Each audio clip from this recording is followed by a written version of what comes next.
దానియేలు అతి శ్రేష్టమైన బుద్ధి గలవాడు.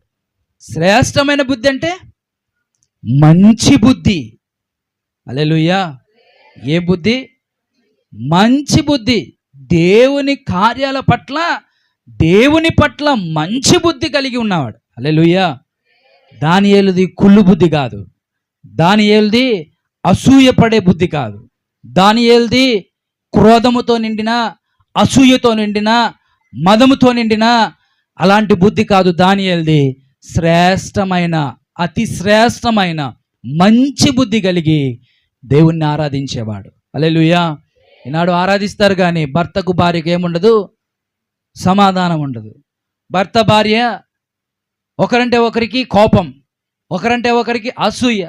ఈనాడు భార్యాభర్తలు, కుటుంబాలు, పిల్లలు అసమాధానంగా ఉంటూ పెద్దలు ఇళ్లలో ఆరాధిస్తారు కానీ, మందిరానికి వస్తారు కానీ ఏముండదు వారి మధ్యలో, శ్రేష్టమైన బుద్ధి ఉండదు. దానియేలుకి శ్రేష్టమైన, అతి శ్రేష్టమైన బుద్ధి కలిగి ముందు కొనసాగుతూ ఉన్నాడు. దేవునికి మహిమ కలుగును గాక. దేవుడు మనందరినీ కూడా ఏం చేసేవాడు?